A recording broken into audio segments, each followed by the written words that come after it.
चलो स्टार्ट करते हैं। सो हमारा चैप्टर है द लिविंग वर्ल्ड। हम आज डिफरेंसेस करेंगे between living and non living. बहुत बहुत छोटी सी बेसिक सी बात है, लेकिन नीट साइंटिफिक माइंडसेट से हमें सोचना है कि बायोलॉजी के सेंस में कोई लिविंग या नॉन लिविंग कैसे है। ठीक है, तो हमारा ऑब्जेक्टिव रहेगा लिविंग और नॉन लिविंग को हम समझे, PYQs लगाते हुए हम इसे समझेंगे और एंड में हम लोग इसका फ्लो चार्ट बनाएंगे ताकि हम क्विकली रिवाइज कर सके। इस पूरे चैप्टर से एक ही क्वेश्चन आता है, ठीक है, 4 मार्क्स का। तो 4 मार्क्स का ये चैप्टर है। तो हम पूरा चैप्टर क्यों कर रहे हैं? क्योंकि इससे हमें बेसिक टर्म पता चलती है, तो हमारी अंडरस्टैंडिंग के लिए चैप्टर इंपॉर्टेंट है। प्लस दूसरे चैप्टर डिटेक्ट हुए हैं ना, तो देर इज पॉसिबिलिटी कि इस साल इसमें भी 2 क्वेश्चन आ जाए। यू नेवर नो ना। तो इस बार ना जो क्वेश्चन प्रिडिक्शन है वो थोड़ा चेंज हो सकता है। वंश तुझे मिल गया था ना क्वेश्चन प्रिडिक्शन वाला वो? वंश, मैम रिपीट करो। तूने मांगा था ना मुझसे चैप्टर वाइज वेटेज, वो मिल गया था ना? Yes ma'am. ठीक है, लेकिन वो वेरी कर सकता है वंश, क्योंकि अभी चैप्टर हट गया। तो इस साल पेपर होगा ना, हमें भी तभी पता चलेगा। ठीक है, तो हम उम्मीद करते हैं कि 1 क्वेश्चन या फिर 2 क्वेश्चन इससे आ जाए। ठीक है, उसी को ध्यान में रख के इसको पढ़ेंगे। ओके, चलो। तो सबसे पहले क्वेश्चन नंबर 1 2 3 सॉल्व करो, चैट में लिखो, फिर हम लोग कॉन्सेप्ट समझेंगे। तो पहले तुमको जितना आता है उसके बेसिस पे से सॉल्व करो। स्क्रीन नहीं दिखाई दे रही है। बेटा बोला कि नहीं स्क्रीन में दिख रही? मैं खामखा में स्क्रीन पे लिख रही हूँ। अब दिख रही है? Yes ma'am. ठीक है, तो लिविंग वर्ल्ड करेंगे, नॉन लिविंग और लिविंग के बीच में फर्क करेंगे। 1 से 2 क्वेश्चन इस चैप्टर से आते हैं। हमें अंडरस्टैंड करना है लिविंग और नॉन लिविंग में साइंटिफिकली क्या डिफरेंस है। PYQs लगाएंगे और एंड में हम एक फ्लो चार्ट बनाएंगे ताकि हमें आज का लेक्चर सम अप हो जाए। तो चलो क्वेश्चन नंबर 1 2 3 एक साथ आंसर करना है चैट में। Start, we will talk about it. मैंने अभी पढ़ाया नहीं है, लेकिन आप एनसीईआरटी पढ़ के आई हो तो थोड़ा सा आपको आइडिया होगा। जैसा आंसर आता कर तो।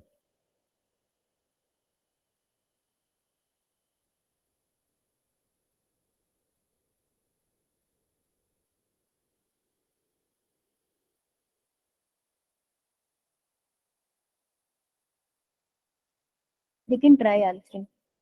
3 मिनट्स है, क्योंकि स्टेटमेंट लंबी थी। करो करो करो। 45 seconds done.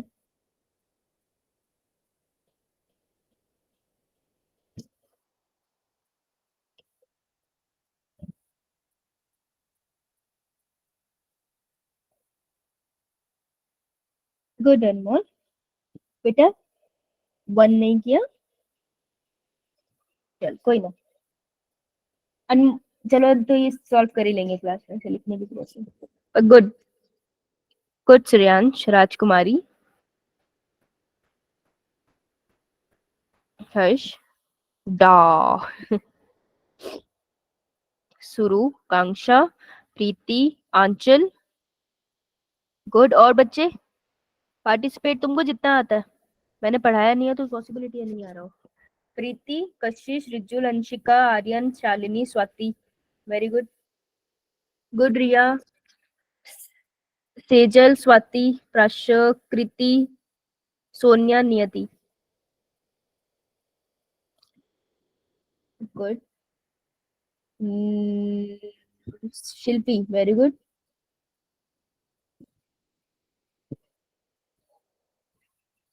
प्रीति आई है?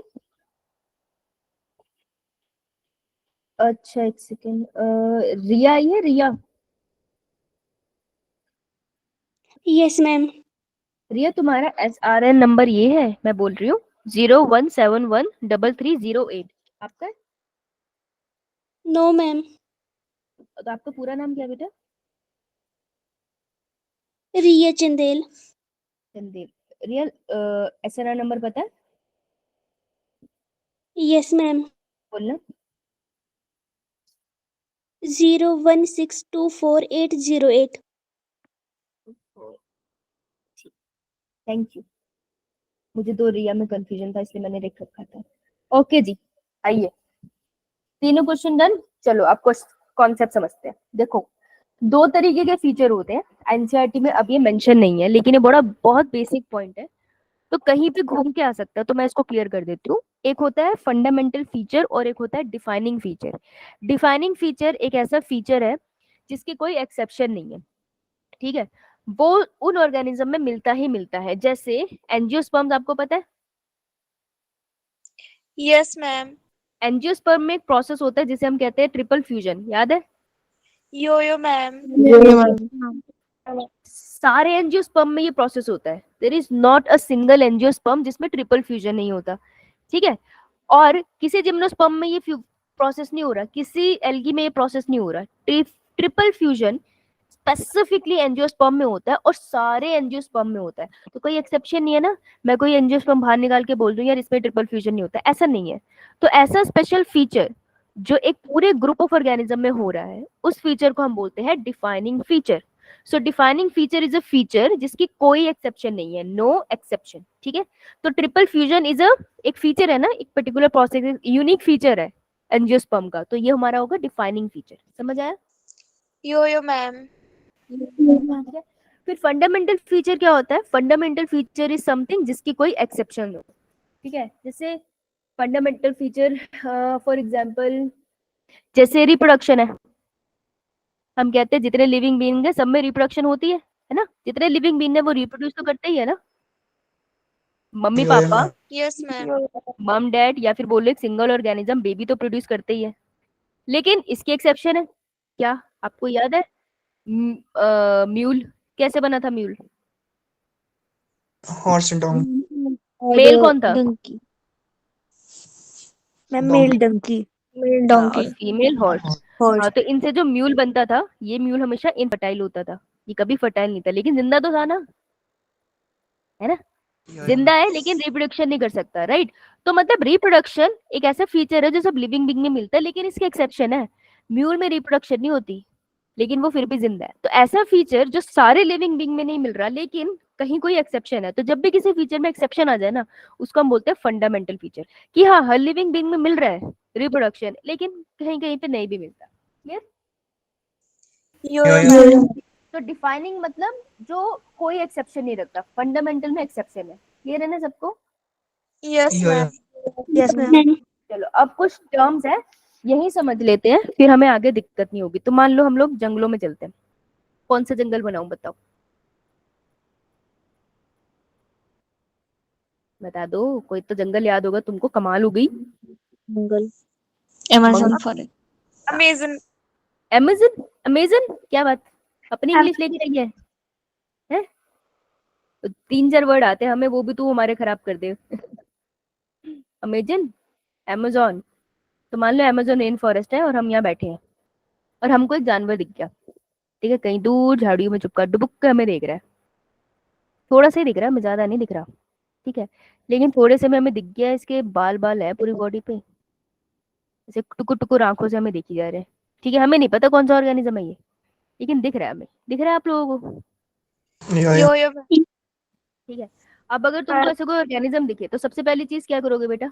यार साइंटिफिक नहीं, नॉर्मली बताओ क्या करोगे?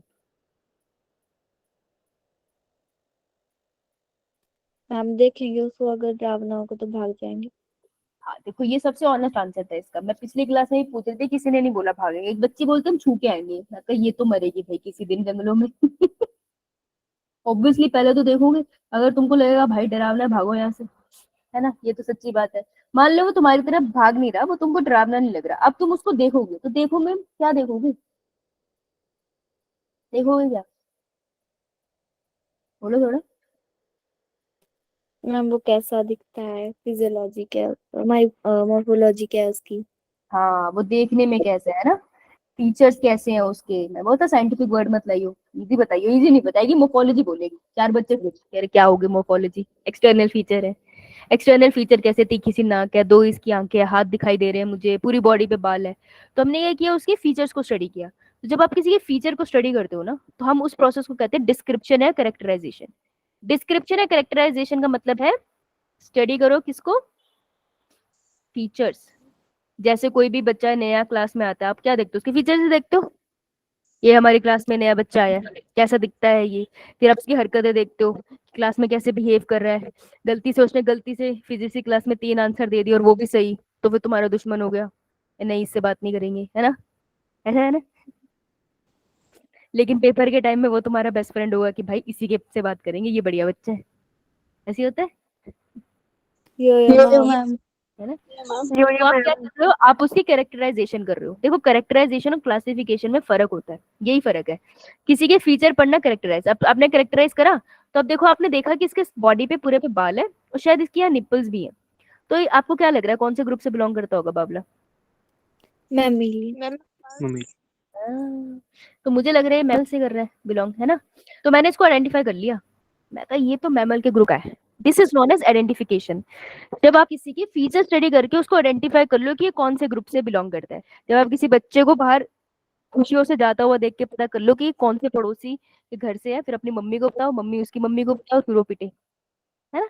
आइडेंटिफिकेशन। इस आइडेंटिफिकेशन से काफी बच्चे अपने घरों में पिटते हैं कि आप मदद कर रहे थे, किसी आंटी ने देख लिया या अंकल ने देख लिया, घर जाके बता दिया, पिटे।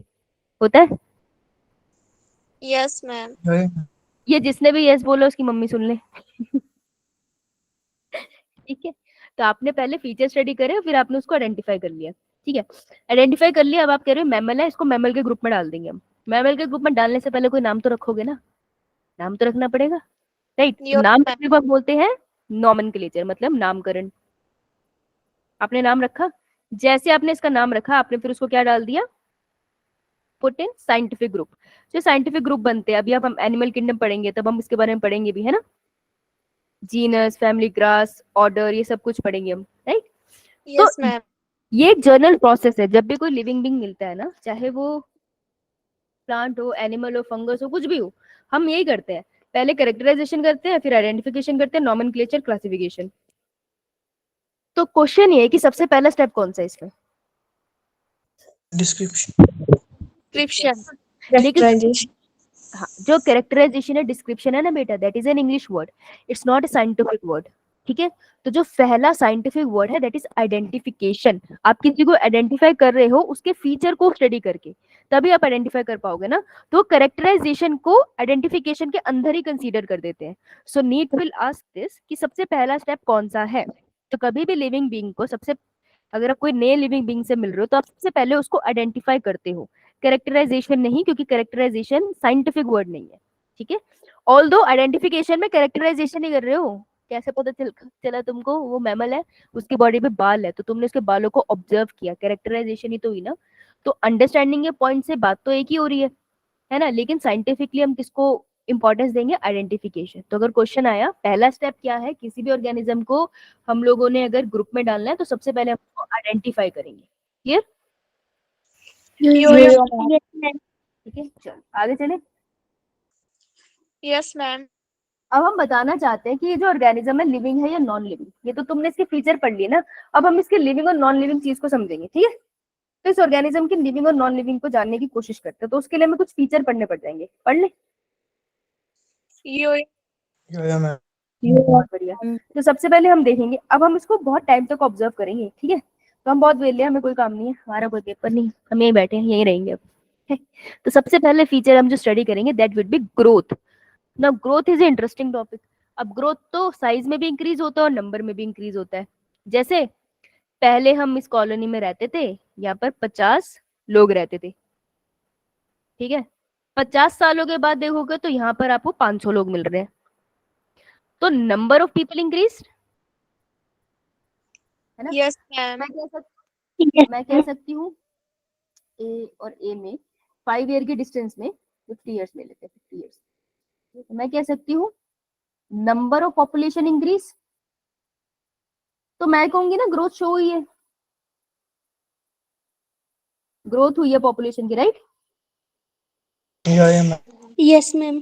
अब अगर मैं साइज की बात करूं, तो जब आप पैदा हुए थे आप छोटू थे, इतने से हाथ में आ जाते थे, है ना? अब तुम सर पे आ जाते हो, अब तुम कितने बड़े हो गए हो। तुम्हारा बॉडी का साइज तो इंक्रीज हुआ है ना। पहले तुम्हारी छोटी छोटी बाजू होती थी, हाथ जितनी तुम्हारी बाजू होती थी, अब तुम्हारी बाजू कितनी लंबी हो गई है, तो तुम्हारा साइज भी इंक्रीज हुआ। That is also growth. Growth हुई, हम ये बोलते हैं ना बच्चे की ग्रोथ हो रही है, इसकी हाइट कम रहेगी, इसकी ग्रोथ कम रहेगी, ऐसे बोलते हैं।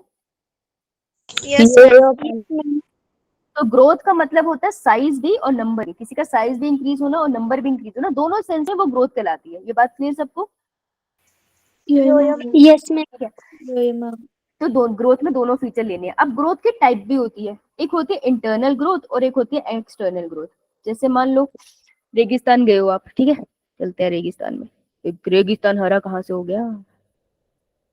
ठीक है, यहाँ पे मस्त एकदम वंडर सा आया और सारी मिट्टी यहाँ इकट्ठी होगी। अब देखोगे यहाँ पे एक माउंटेन सा बन गया मिट्टी का, है ना?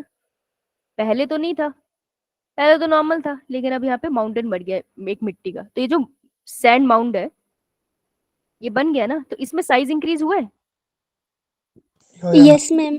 छोड़ दो, तुमने इसको थोड़ा और छोड़ा, अभी और तूफान आया और थोड़ी देर के बाद मैंने देखा कि इसका साइज और बढ़ गया, तो साइज और इंक्रीज हुआ है ना, ग्रोथ हुई। लेकिन ये जो सैंड पार्टिकल है, क्या अंदर से कुछ हुआ है या बाहर से सैंड पार्टिकल आके इकट्ठे हो रहे हैं? मैम बाहर से। So such kind of growth is known as external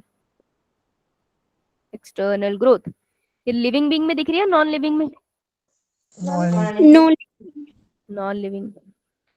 लेकिन अगर अब देखो कोई चुन्नू मुन्नू बच्चा आपने देखा होगा अपने आसपास, नंगू पुंगू ऐसे छोटा सा घूम रहा हो, थोड़े टाइम के बाद अब देखोगे वो बच्चा बड़ा हो जाएगा और चड्डी पहनने लग जाएगा, होता है ना? है ना? फिर उसको बचपन की फोटो दिखा के आप चिढ़ा सकते हो कि देख तू नंगू पुंगू घूमता था, बड़े चिढ़ते, लड़के तो रोने लग जाते हैं। तो खैर ये टॉर्चर तुम बड़े होकर कर सकते हो, एनीवेज हम करते हैं। सो वो जो चिन्नू मुन्नू बच्चा है, अगर तुम उसको बाहर से देखो एक्सटर्नली, तो तुम एक्सटर्नली देख सकते हो ना, अभी पहले इतना सा था, अभी बहुत बड़ा हो गया यार, है ना? तो एक्सटर्नली ग्रोथ तो मुझे दिख रही है ना उसकी हाइट में। एक्सटर्नली अगर मैं अपने बाल ना कटाऊं तो मुझे बालों में भी तो ग्रोथ दिखती है ना मेरे, देख रहे हो लंबे सुनहरे बाल, एक्सटर्नली ग्रोथ तो होती है। तो एक्सटर्नल ग्रोथ भी हमको दिखाई देती है कहीं ना कहीं, राइट? तो external growth somehow living being में भी दिख रही है, नॉन लिविंग में भी दिख रही है ना? तो एक्सटर्नल ग्रोथ एक ऐसा फीचर है जो लिविंग में भी है, नॉन लिविंग में भी है। तो अगर मेरे को लिविंग डिफाइन करना हो, क्या मैं कह सकती हूँ एक्सटर्नल ग्रोथ सब लिविंग बीइंग में दिखेगा ही दिखेगा विदाउट एक्सेप्शन? नहीं, एक्सेप्शन है, क्योंकि नॉन लिविंग बीइंग में भी एक्सटर्नल ग्रोथ दिखती है। तो एक्सटर्नल ग्रोथ कैसा फीचर है, फंडामेंटल या डिफाइनिंग? फंडामेंटल। फंडामेंटल, ये नीट का क्वेश्चन है। अब इंटरनल ग्रोथ क्या है? इंटरनल ग्रोथ है कि मेरी बॉडी का साइज इंक्रीज हो रहा है, क्यों? क्योंकि मेरी स्किन के सेल्स डिवाइड होते हैं और स्किन को खींच रहे हैं, लेंथी कर रहे हैं। मेरी बोन्स के सेल डिवाइड हो रहे हैं, बोन्स लंबी हो रही है, तो मेरी हाइट इंक्रीज हो रही है, राइट? तो ये है इंटरनल ग्रोथ, जब आपके सेल डिवाइड हो या फिर आपके सेल का साइज इंक्रीज हो। जैसे एक नॉर्मल सेल है, उसमें पानी भर जाता है तो वो मोटू हो जाता है, साइज इंक्रीज हुआ। फिर ये सेल जब डिवाइड हो जाता है माइटोसिस से, 2 सेल बना दे तो नंबर हो गया। तो जब भी सेल डिवाइड करके किसी की ग्रोथ होती है, दैट इज इंटरनल ग्रोथ। तो इंटरनल ग्रोथ आपको किसमें देखने को मिलेगी? लिविंग। लिविंग में। नॉन लिविंग में होगी? No ma'am. No, ma'am. No ma'am. ऐसा होगा कि एक डेड पत्ता आपने कॉपी के बीच में रखा, खोल के देखोगे 2 साल के बाद 2 पत्ते हो जाएंगे? No ma'am. ऐसा नहीं होगा। ऐसे तो नहीं जादुई तरीके से, यहाँ मिट्टी पड़ी थी, रात भर छोड़ दी, सुबह मिट्टी ने मिट्टी को जन्म दे दिया, नो मैम। ऐसा नहीं होगा। यस, तो इंटरनल ग्रोथ आपको स्पेसिफिकली लिविंग बीइंग में दिखते हैं और हर लिविंग बीइंग में दिखते हैं, चाहे वो बैक्टीरिया है चाहे वो ह्यूमन है। तो ये कैसा फीचर है इंटरनल ग्रोथ? फंडामेंटल या डिफाइनिंग? डिफाइनिंग। Defining feature. तो अगर आपसे नीट पूछे कि ग्रोथ कैसा फीचर है, फंडामेंटल या डिफाइनिंग? हाँ, और अगर वो आपसे स्पेसिफिकली पूछे इंटरनल ग्रोथ कैसा फीचर है, Defining. क्लियर है? Yeah. नेक्स्ट पे चलो, मैम। एक बार पीछे चल लेते हैं, उस जानवर को देख लेते हैं, फिर आपके क्वेश्चन भी तो कर लें। तो वो वाला जानवर जो था हमारा टिन्नू मिन्नू, हाँ टिन्नू मिन्नू। तो टिन्नू मिन्नू को हमने ऑब्जर्व किया और हमने देखा कि ये भाई साहब साइज में थोड़ा इंक्रीज हुआ है। तो क्या बोल रहे हैं इसको, ये लग रहा है लिविंग? ये हमें लग रहा है लिविंग, लेकिन हम ऐसे टेस्ट नहीं कर पाएंगे। तो हम क्या करेंगे, हम अपनी क्लास में से कौन है जिसको हम पिटवाना चाहेंगे, अपनी क्लास से भेज देंगे राज को, राजकुमारी जाएगी और उसके सेल के सैंपल ले आएगी, ठीक है? और फिर हम लेबोरेटरी में देखेंगे कि उसके सेल डिवाइड हो रहे हैं, हाँ डिवाइड हो रहे हैं, दैट मींस इंटरनल ग्रोथ ये शो कर रहा है। So that means it has one defining feature living होने के लिए, तो हम इसे लिविंग कह सकते हैं। क्लियर है? यस चलो सेकंड ma'am. पढ़ते हैं हम, रिप्रोडक्शन। रिप्रोडक्शन मतलब 1 से 2 का जन्म, या फिर 1 से 1 का जन्म, सेक्सुअल रिप्रोडक्शन है, सेक्सुअल रिप्रोडक्शन। अब जो रिप्रोडक्शन है वो फंडामेंटल फीचर है, डिफाइनिंग फीचर नहीं है। क्यों? एग्जाम्पल नीचे लिखा है, मुझे कौन एक्सप्लेन करेगा? कोई भी एक्सप्लेन कर दो, रेज योर हैंड। हम क्वेश्चन रिपीट करना। क्वेश्चन है अनमोल की reproduction is a fundamental feature, यहाँ लिखा है 3 एग्जांपल दिए तेरे को, mule, worker bee, infertile couple. मुझे ये कॉन्सेप्ट एक्सप्लेन कर ले कि फंडामेंटल रिप्रोडक्शन जो होता है वो फंडामेंटल फीचर क्यों होता है लिविंग का, एक्सप्लेन कर दे मुझे, मैं समझाने को कह रही हूँ।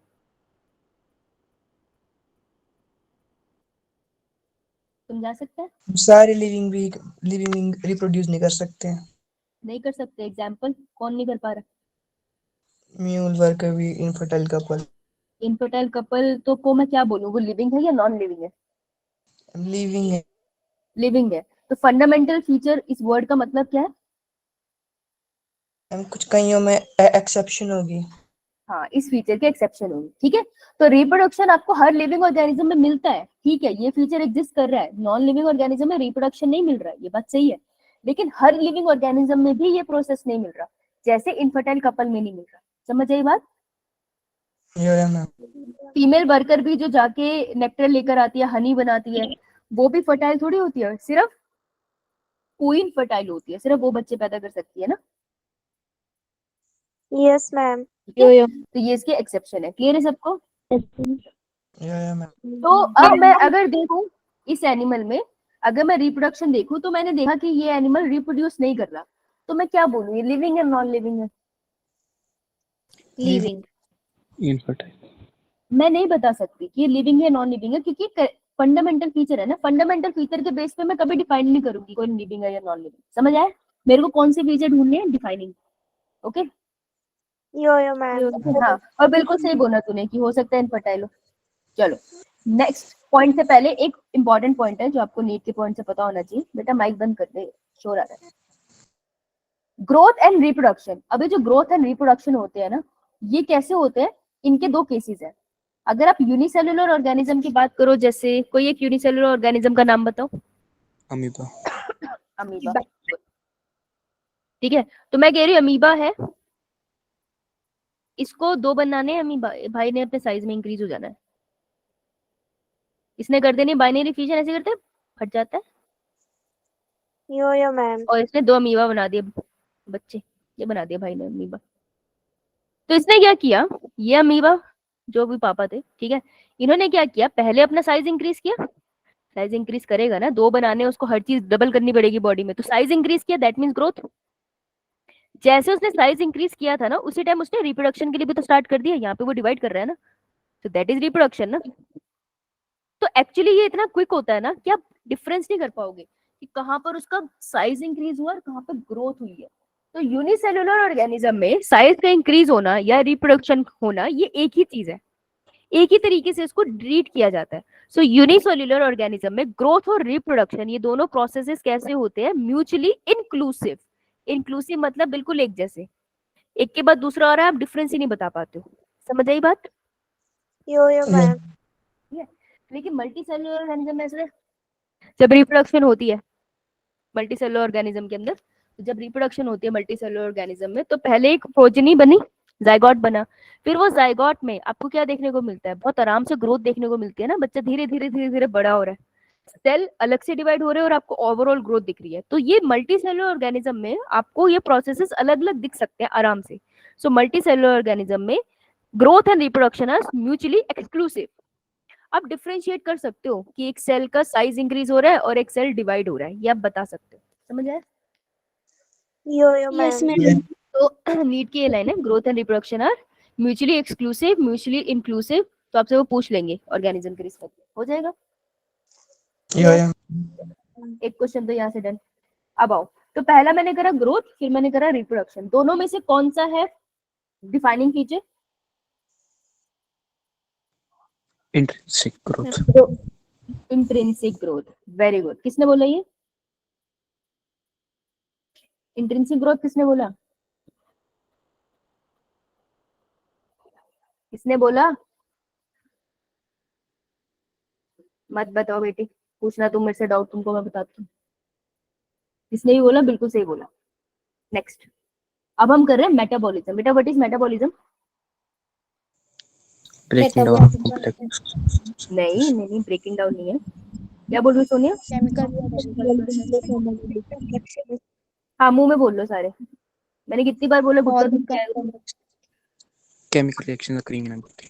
हाँ कशिश, मैम कैटाबॉलिज्म प्लस एनाबॉलिज्म। बहुत मार खाएगी वो, मैंने लिखा हुआ है। Ma'am all chemical reaction occur in our body. हाँ, reaction To survive organism. Occur in living being. Living being बोलेंगे, सिर्फ हमारी बॉडी नहीं बोलेंगे, मैंने कहा था लिविंग बीइंग में तुमको बड़ा सोचना है। तो जितने केमिकल रिएक्शन है वो हमारे मेटाबॉलिज्म कहते हैं। तो हम जो लैब के अंदर वो जो केमिकल मिलाते हैं केमिस्ट्री लैब में, वो भी तो केमिकल रिएक्शन है, वो मेटाबॉलिज्म होता है फिर टेस्ट ट्यूब में। No. मैम क्यों, फर्क क्या है? आंसर तो सही है, फर्क बताओ। मैम लिविंग में होता है तो केमिकल रिएक्शन ही ना। मैम तो वो लैब में होते हैं और मेटाबॉलिज्म में जो केमिकल रिएक्शन होते हैं वो हमारी बॉडी में होती हैं। पर है तो केमिकल रिएक्शन ही ना। हम एक में ऑर्गेनिज्म सर्वाइव करते हैं। उसने भी एक तरह से यही बोला, एक बॉडी में हो रहा है एक बाहर हो रहा है, ऑर्गेनिज्म सर्वाइव कर रहा है। मजा नहीं आया। देखो मुझे केमिस्ट्री बता देना, मेरी इतनी अच्छी नहीं है, तुम्हारी तुम तो पढ़ते ही हो, तुम्हारी तो ऑब्वियस मेरे से अच्छी होगी। एक बार ये देख के बताना, ऐसे ही होता है ना कि आप जो सबस्ट्रेट होता है वो रिएक्ट करके प्रोडक्ट फॉर्मेशन करता है, यही होता है रिएक्शन। Yes ma'am. Yeah. तो ये जो आप लेबोरेटरी के अंदर करते हो, these are the chemical reaction. हमारी बॉडी में ना ऐसे रिएक्शंस नहीं होते, हमारी बॉडी में सबस्ट्रेट से प्रोडक्ट बनता है, अब यही प्रोडक्ट किसी और केमिकल रिएक्शन के लिए सबस्ट्रेट का काम करता है। तो हमारी बॉडी में जितने ओवरऑल केमिकल रिएक्शन है कहीं ना कहीं एक दूसरे से जुड़े हैं। तो जब बहुत सारे केमिकल रिएक्शन एक दूसरे से जुड़ के काम करते हैं उनको हम बोलते हैं मेटाबॉलिज्म। तो मेटाबॉलिज्म का मतलब है कि हमारी बॉडी में ऐसा कोई केमिकल रिएक्शन है जो अकेले होता है, वो हमेशा किसी न किसी से एक का प्रोडक्ट दूसरे के लिए सबस्ट्रेट की तरह ही काम करता है। अब ये बहुत डीप साइंस है, हमें सारे केमिकल रिएक्शन थोड़ी पता है, हमें जानने भी नहीं है, लेकिन इसे समझना कि हमारी बॉडी के सारे केमिकल रिएक्शन एक दूसरे से जुड़ के काम कर रहे हैं। इन सारे केमिकल रिएक्शंस को जो आपस में जुड़े हुए हैं टुगेदर एक नाम देते हैं मेटाबॉलिज्म। अगर मैं एक टेस्ट ट्यूब में केमिकल रिएक्शन कर रही हूँ, मैं एक केमिकल रिएक्शन कर रही हूँ, चलो मैंने लिंक रिएक्शन कर दी, उसमें दो केमिकल रिएक्शंस एक साथ हो रहे हैं, लेकिन वो बहुत सारे केमिकल रिएक्शंस का ग्रुप नहीं है जितना वास्ट मेरी बॉडी के अंदर है। तो metabolism means group of chemical reaction happening in my body, और एक केमिकल रिएक्शन दूसरे केमिकल रिएक्शन के लिए सबस्ट्रेट की तरह काम कर रहा है। ठीक है, तो मेटाबॉलिज्म ये होता है। जो टेस्ट ट्यूब के अंदर हो रहा है वो एक केमिकल रिएक्शन है, सिर्फ जो मेरी बॉडी में हो रहा है वो ग्रुप ऑफ केमिकल रिएक्शन है। समझ आया? यस अब उसमें चीजें जुड़ती भी है, तो मेकिंग को हम क्या बोलते हैं, एनाबॉलिज्म, और टूटती भी है उसे हम क्या बोलते हैं, कैटाबॉलिज्म। हाँ है ना। तो ये सारे लिविंग में होता है। कभी ऐसा देखा तुमने? देखो अगर तुम गाड़ी चला रहे हो, गाड़ी के इंजन में केमिकल रिएक्शन होता है, सही बात है, लेकिन उनके स्पेसिफिक रिएक्शन होते हैं ना, ग्रुप ऑफ रिएक्शन थोड़ी हो रहे हो तुम्हारी बॉडी के कंपैरिजन में। सो that is non living thing, उसमें केमिकल रिएक्शन हो रहे हैं लेकिन उसमें मेटाबॉलिज्म नहीं होता। तो सारे लिविंग ऑर्गेनिज्म में मेटाबॉलिज्म होता है, किसी नॉन लिविंग ऑर्गेनिज्म में मेटाबॉलिज्म नहीं होता। तो मेटाबॉलिज्म का कोई एक्सेप्शन नहीं है। तो ये कैसा फीचर हुआ?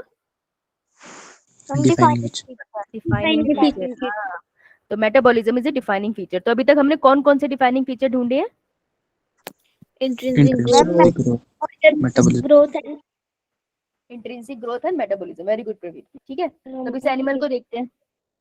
तो इस एनिमल में मैंने लैब में जब इसको स्टडी किया तो मुझे पता चला कि इंट्रिंसिक ग्रोथ भी शो कर रहा है और मेटाबॉलिज्म भी शो कर रहा है। तो अभी मैं इसको क्या कंसीडर करूंगी, लिविंग या नॉन लिविंग? Ma'am living. हाँ हाँ बेटा बोल। वायरसेस जब डेड होते हैं तो उनके अंदर मेटाबॉलिज्म हो रहा है। नहीं, वायरसेस को हम कभी यहाँ कंसीडर नहीं करते, क्योंकि लिविंग सिस्टम के लिए आपके पास एक सेल होना चाहिए एटलीस्ट, और वायरस सेल नहीं होते। तो जब तक वो बॉडी के बाहर होते हैं हम उसको डेड कंसीडर करते हैं। जैसे ही वो होस्ट की बॉडी में आते हैं तो होस्ट की बॉडी के सेल्स के अंदर घुस जाते हैं, तब हम उनको लिविंग कंसीडर करते हैं। तो बाहर उनमें कोई मेटाबॉलिक रिएक्शन नहीं होता, वो डेड कंसीडर करलाते हैं, इसलिए हम उनको लिविंग नहीं करते ना। Now next is consciousness. अब कॉन्शियसनेस क्या है? कॉन्शियसनेस क्या लगता है तुम्हें क्या होती है? रिस्पॉन्डनेस ऊपर होने में अब बताना External कॉन्शियसनेस क्या होती है अपनी भाषा में चेतना बताओ। चेतना चेतना। ओके, थोड़ा और एक्सप्लेन करेगा प्लीज। तो एग्जांपल एक्सटर्नली एग्जांपल के लिए जैसे छुई मुई है, जैसे टच करोगे तो वो रिस्पॉन्ड करती है उसी टाइम। हाँ, तो वो कॉन्शियस है। ओके, और कोई एग्जांपल अच्छा है इसका? और कोई? वैसे पता है उसको टच करते तो वो बंद क्यों हो जाती है? केमिकल्स रिलीज होते हैं उसमें। एक्चुअली उसमें ऐसे केमिकल रिलीज होते हैं जो उसको बताते हैं कि रात हो गई है। तो जब भी तुम उसको टच करते हो ना, उसको सिग्नल आता है कि रात हो गई है, इसलिए वो बंद होकर सोने लगती है। जब तुम हाथ हटा लेते हो तो उसको रियलाइज होता है रात तो हुई नहीं है, फिर वो दोबारा खुल जाती है। उसको भलेखा लगता है रात होने का। समझ रहे हो तुम? इट्स लाइक मैं बाहर सुबह सुबह 6 बजे मैं अंधेरा कर दूं, बोला अरे अरे, रात हो गई, दोबारा सो जाए। बेचारी के साथ धोखा हो जाता है। एनीवेज, हंस रही हो, दूसरे के गम पे हंसती हो। भगवान सब देख रहे हैं बेटा। तुम भी बता दो कॉन्शियसनेस क्या है। उसने बहुत अच्छा एग्जांपल दिया है। हम किसी डॉग को डंडे के साथ बीट कर दो तो रिस्पॉन्ड करेगा उसी टाइम। काट लेगा। तू मरेगा। हाँ, कॉन्शियसनेस मतलब रिस्पॉन्स टू द स्टिमुलस। ये होता कहाँ है कॉन्शियसनेस? बॉडी में कहाँ है? में ब्रेन में।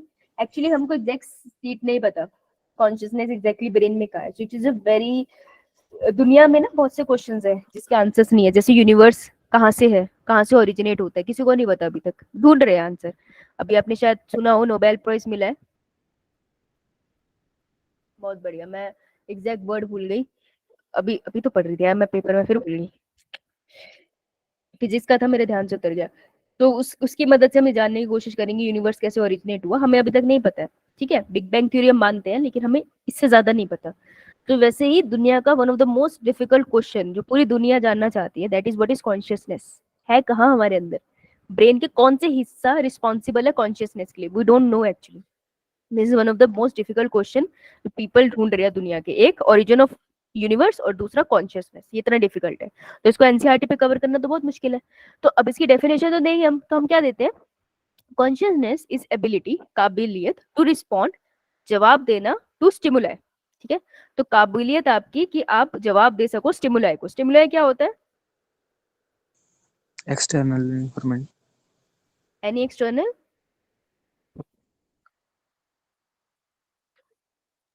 एनी एक्सटर्नल ट्रिगर, कोई भी एक्सटर्नल ट्रिगर हम स्टिमुलाई कह सकते हैं। जैसे मैं तुमसे क्वेश्चन पूछ रही हूँ, मेरा क्वेश्चन पूछना इज ए स्टिमुलस। अब तुम कुछ आंसर दोगे, कुछ इग्नोर कर दोगे, ठीक है। तो जिसने आंसर दिया वो, उसने मेरे को रिस्पॉन्स कर दिया। अब मैं मान लो मैं तुमसे बात कर रही हूँ, तो पढ़ा रही हूँ, कोई बच्चा दिमाग में धीरे धीरे धीरे धीरे धीरे उसके दिमाग में गाना चलने लग गया है ना, देसी बीट बज रही है उसके दिमाग में। मैं यहाँ पढ़ा रही हूँ, अब मैं क्वेश्चन पूछू कुछ, उस बच्चे का ध्यान तो नहीं जाएगा ना, क्योंकि उसका ध्यान कहीं और है। तो उसको स्टिमुलस ही नहीं मिलेगा। मेरा क्वेश्चन पूछना स्टिमुला है। स्टिमुला या स्टिमुलस दोनों वर्ड यूज कर सकते हो, कंफ्यूज मत हो जाना, ठीक है। उस बच्चे को मेरा सवाल नहीं सुनेगा तो वो जवाब भी नहीं दे पाएगा। तो हुआ क्या? वो बच्चा कॉन्शियस नहीं था।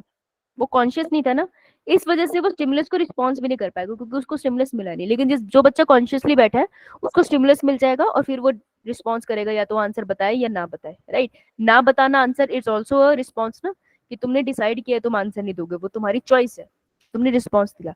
सो consciousness is ability to respond to a stimuli. कोई भी ट्रिगर है उसके प्रति हम जब भी कोई रिस्पॉन्स देते हैं, वो कॉन्शियसनेस होती है, ठीक है। मैं पेन मारू तुम्हारे को, तुम पीछे हो जाओ, ये कॉन्शियसनेस है तुम्हारी।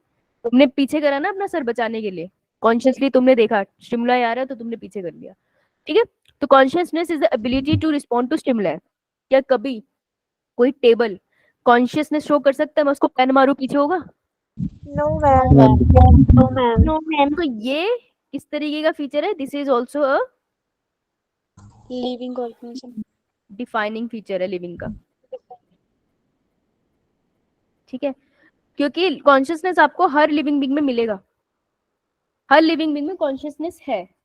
एक स्पेशल फीचर है जो सिर्फ इंसानों के पास और किसी के पास नहीं, that is known as self consciousness. सुना है आपने?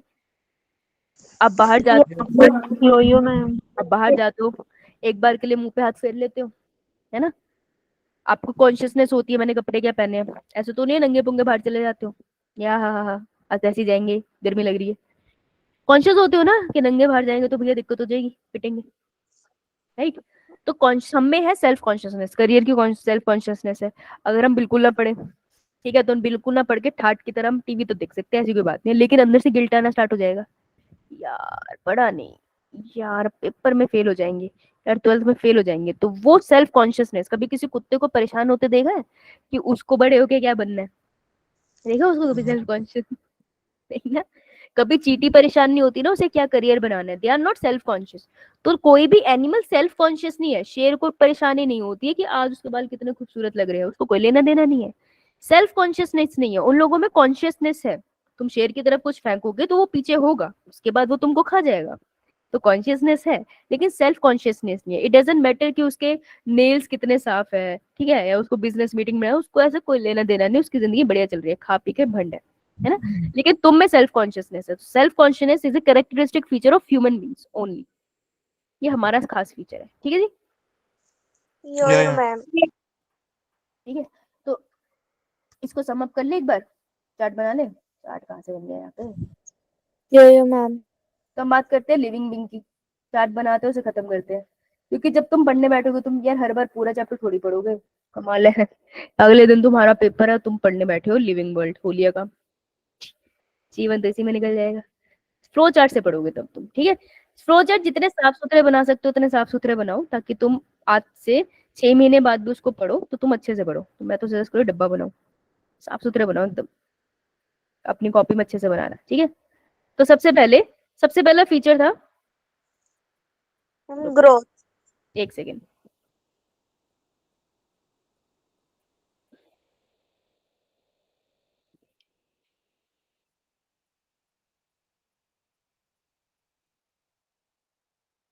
साफ सुथरा बनाना है तो मैं भी तो लिख लें साफ सुथरा।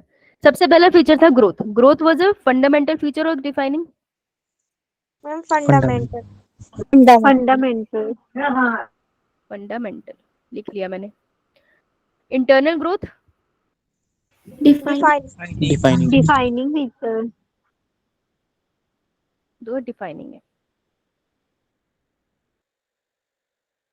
Metabolism, defining. Fine. Defining feature. ठीक है। तो मैं एक तरफ डिफाइनिंग लिख रही हूँ, एक तरफ फंडामेंटल लिख रही हूँ, ठीक है, ताकि थोड़ा साफ साफ बन जाए। Defining, consciousness, defining. Fining. Defining. Defining, okay जी। Self consciousness, defining feature of human. शाबाश, ये इसने बिल्कुल सही बोला, पूरा लिखना है कि यहाँ पर ये सिर्फ है डिफाइनिंग, लेकिन for human only. Defining feature for human only, शाबाश। Last reproduction, fundamental. Fundamental. Fundamental. Sum up हो गया सब कुछ? Yes ma'am. किसी को कोई डाउट? Yo ma'am. बना लिया chart? Yo yo ma'am. No ma'am. बना ले बना ले बना ले बना ले बना ले, यो मैम। बना बना।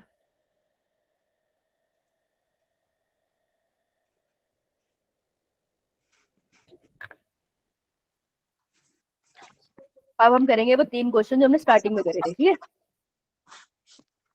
बना लिया बेटा तूने? यो मैम। चलो आ जाओ, तीनों क्वेश्चन पे आते हैं। कहाँ रह गए हमारे?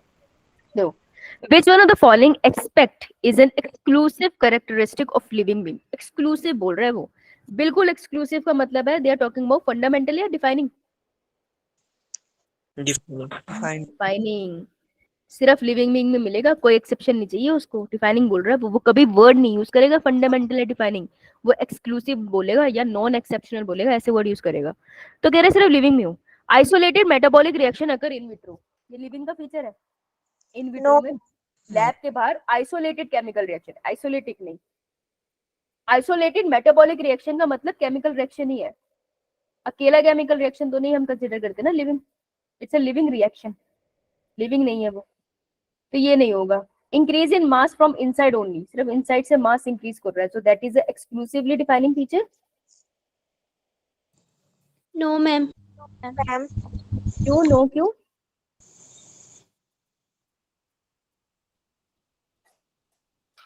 मैम है। ये हो सकता है, इन्होंने मास बोला है, नंबर नहीं बोला है। हो भी सकता है, नहीं भी हो सकता है, थोड़ा अजीब सा टर्म है ना ये। अगर कोई अच्छा आंसर नहीं मिला तो फिर ये सही होगा, increase in mass. Size increase हो रहा है internally, that is a defining feature. याद है तुमको? यस या मैम। लेकिन इन्होंने सिर्फ ओनली लिखा है, तो ये वर्ड थोड़ा कंफ्यूजन है, ठीक है। एक्सटर्नली भी तो इंक्रीज हो सकता है ना उसके साथ ही, तो ये थोड़ा सा कंफ्यूजन है, इसको रुकते हैं। Perception of events happening in the environment and there memory, आसपास जो भी इवेंट्स हो रहे हैं उसका परसेप्शन नॉन लिविंग बीइंग को हो सकता है, नो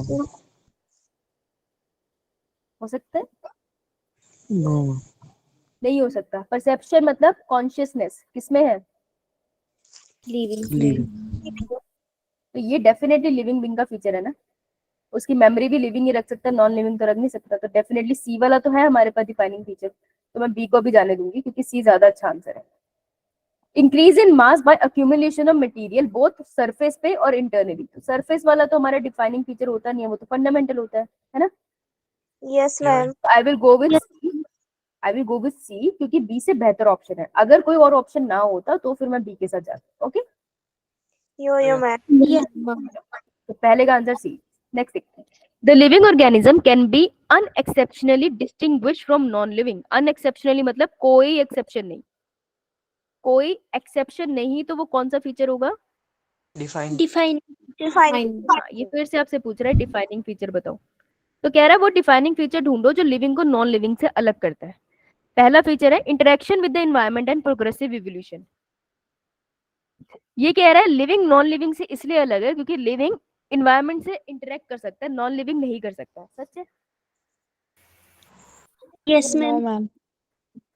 क्यों बेटा? टेबल भी तो इन्वायरमेंट से इंटरेक्ट करता है, जब बारिश होती है तो वो उस पर भी तो पड़ती है, उसके सरफेस भी तो खराब होता है बारिश से, तो इंटरेक्शन तो होती है। इकोलॉजी क्या है? Interaction between living and non living environment ना, तो इंटरेक्शन तो होती है नॉन लिविंग की। समझ आया? Yo ma'am. And progressive evolution, evolution हमेशा प्रोग्रेसिव नहीं होती, कभी कभार वो लॉस वाली भी होती है। Evolution is a random process, वो कभी प्रोग्रेसिव नहीं होता। वो किसी भी डायरेक्शन में हो सकता है जहां पे किसी ऑर्गेनिज्म का ज्यादा सर्वाइवल हो जाए लकीली, लेकिन प्रोग्रेसिव नहीं होती इवोल्यूशन हमेशा। सो ये स्टेटमेंट गलत है। लिविंग और नॉन लिविंग से अलग करने के लिए ये कोई अच्छी स्टेटमेंट नहीं है, क्योंकि हमने पढ़ी है ना अच्छी स्टेटमेंट, हम वो ढूंढेंगे। रिप्रोडक्शन, रिप्रोडक्शन से लिविंग और नॉन लिविंग अलग कर सकते हो? No ma'am. नहीं, ma'am it is a fundamental feature ना। या ग्रोथ एंड मूवमेंट, इसने सिर्फ ग्रोथ लिखा है, ग्रोथ इज अ फंडामेंटल और डिफाइनिंग? Ma'am fundamental. मैं तो डिफाइनिंग ढूंढ रही हूँ। Responsiveness to touch, responsiveness to touch is consciousness, yes ma'am. Is a defining feature. Yes answer would be D. Clear. Yes biological organisation starts with, अभी this is a very weird सा question, बहुत पुराना question है। तो biological organisation अपन bio में तो बात इतनी करते हैं कि सेल होता है, सेल से बनता है टिश्यू, टिश्यू से बनते हैं ऑर्गन, ऑर्गन से बनते हैं, ठीक है। तो इन्होंने मुझे कुछ तो सिस्टम तो दे दिया, इसने मुझे सेलुलर बोला तो ये मेरा ए वाला केस है। ऑर्गेनिज्मिक लेवल बोला है, तो अगर मैं ये बी बोलूं, बेटा माइक बंद कर ले, सी डी। तो टिश्यू से ऑर्गन, ऑर्गन सिस्टम में ऑर्गेनिक, ऑर्गेनिक लेवल आ जाएगा, तो डी वाला पॉइंट तो यहाँ तक आ गया। अच्छा, ये बी वाला हो गया। एटॉमिक लेवल एंड सब माइक्रोस्कोपिक मॉलिक्यूलर लेवल, कौन सा ज्यादा छोटा है? सब माइक्रोस्कोपिक। सब माइक्रोस्कोपिक, क्योंकि एटॉमिक के भी सब एटॉमिक लेवल होते हैं ना। तो सबसे छोटा लेवल जो है यहाँ पर दैट इज डी। तो ये हमारी एनसीईआरटी में आता नहीं है, मे बी 2007 के टाइम पे आता हो, इस जमाने में तो मैं छोटी बच्ची थी, मुझे भी नहीं पता। तो answer would be D. Okay, yo ma'am. पुराने क्वेश्चंस की यही प्रॉब्लम है कि उसकी थ्योरी अलग होती है, पर कोई ना हमने साथ में कर लिया। चलो आगे चले, यस यो मैम। अब फटाफट से क्वेश्चन कर दो। क्वेश्चन नंबर 4,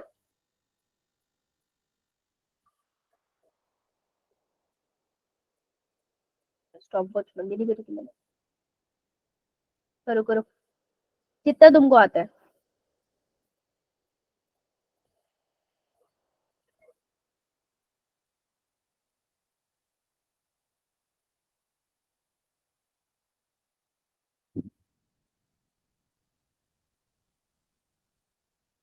शाबाश शाबाश, इतना तो पढ़ा था, कुछ तो तुक्का मार ही लोगे, है ना। कुछ क्वेश्चन तो ऐसे ही आ जाएंगे। गुड आर्यन, गुड महक, रुशिल आइए, नहीं, लिनिका,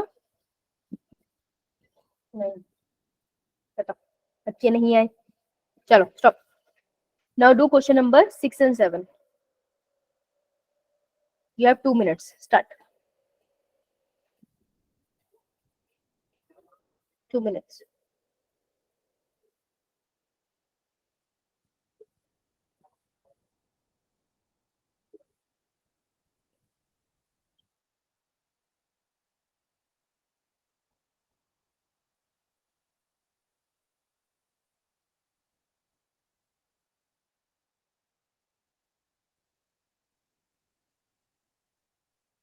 शाबाश शाबाश शाबाश।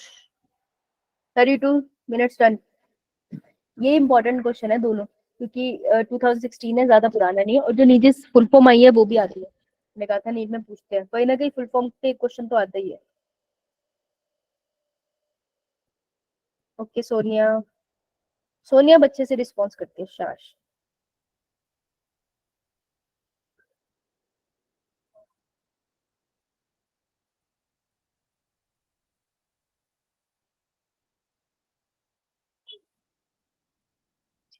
अब एक काम करो, अपनी कॉपी में लिख लो 4th, 6th and 7 का आंसर। ये मैं तुम्हें कल तक सॉल्व करा पाऊंगी, क्योंकि बायनोमियल नोमेनक्लेचर हो नहीं पाएगा 10 मिनट में। इसका आंसर लिख लो कॉपी पे, तो कल हमारा टाइम बच जाएगा। लिख लो। Done ma'am. तुम्हारी बड़ी स्पीड है?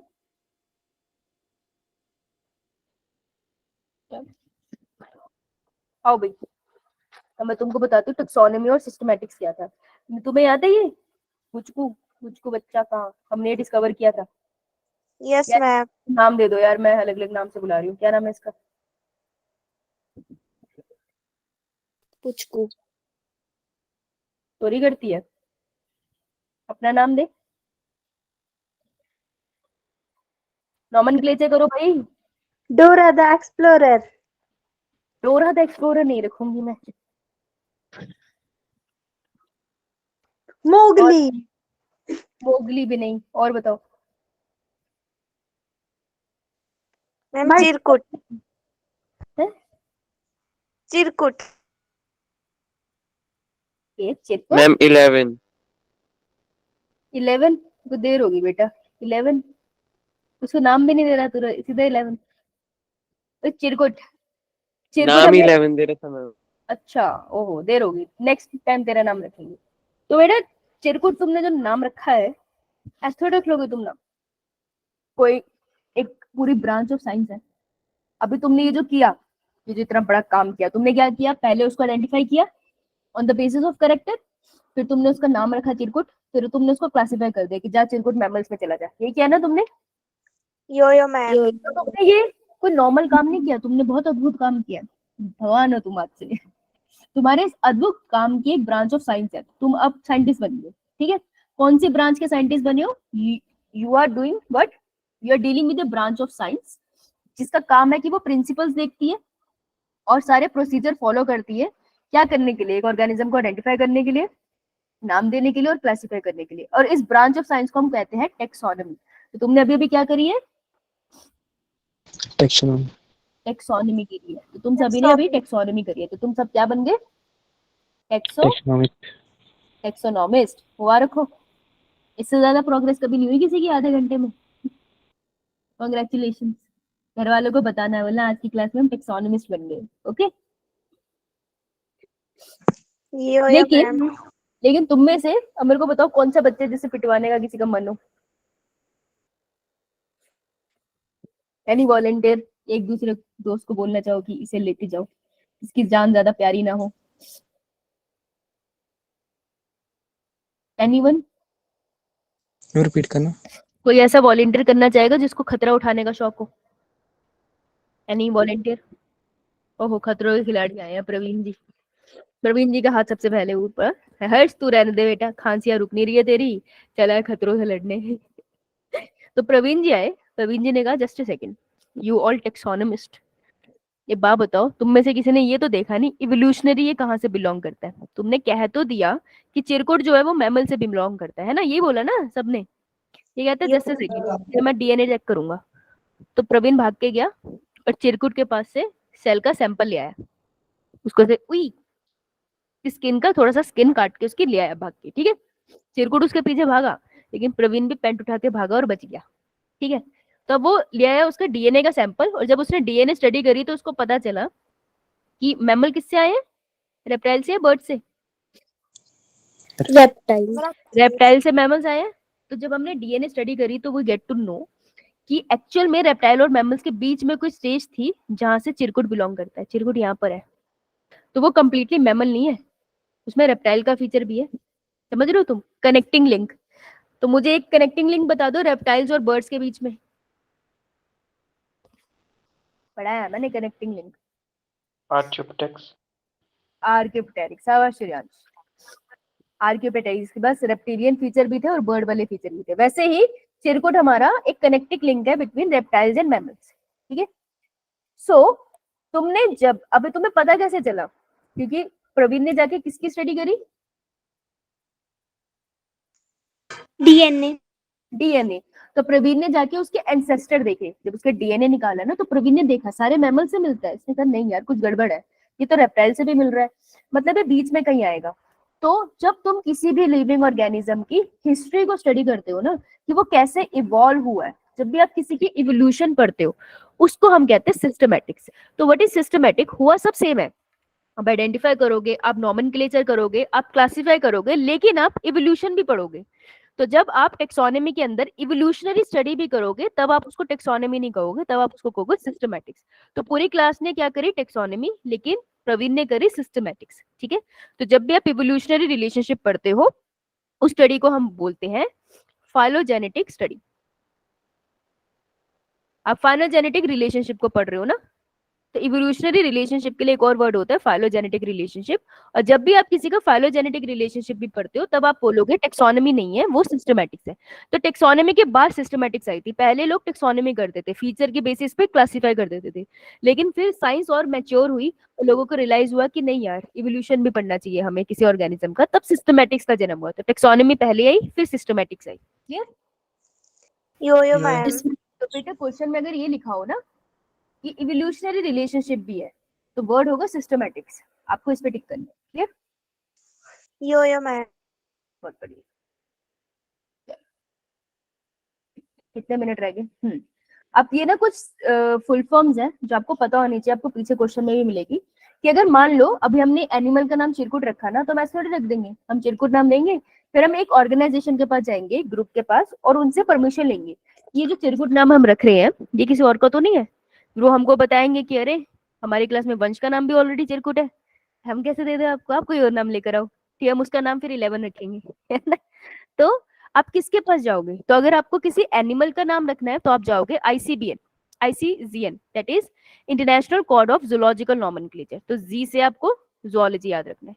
अगर आप आईसीबीएन के पास जा रहे हो तो international code of botanical nomenclature, किसी फूल पौधे का नाम रखना है तो आप आईसीबीएन के पास जाओगे। अब मान लो किसी ने बैक्टीरिया डिस्कवर कर दिया, ठीक है, रिया ने खाए मोमोज, उसको होगा पेट खराब, उसके पेट से फाइनली कल्चर करके एक नया बैक्टीरिया डिस्कवर हुआ है हिमाचल में, तो अब उसका नामकरण कैसे करेंगे? डॉक्टर कह रहा है मैं तो रिया बैक्टीरिया रखूंगा, रिया ही बैक्टीरिया रखेगा तो दिक्कत है। तो फिर उसका नामकरण करने के लिए वो जाएंगे आईसीएनबी के पास, international code of nomenclature of bacteria. तो आप इनके अल्फाबेट से याद रख सकते हो, ठीक है। और अगर किसी को कल्टीवेटेड क्रॉप का नाम रखना है, जैसे कल्टीवेशन से किसी फार्मर ने नए वेराइटी ऑफ राइस बना लिया, तो उसका नाम रखने के लिए वो कहाँ जाएंगे? राइस के भी तो बहुत नाम होते हैं ना, तो वो जाएंगे ICNCP, that is international code of nomenclature for cultivated plants. Cultivated plants के लिए यहाँ जाएंगे।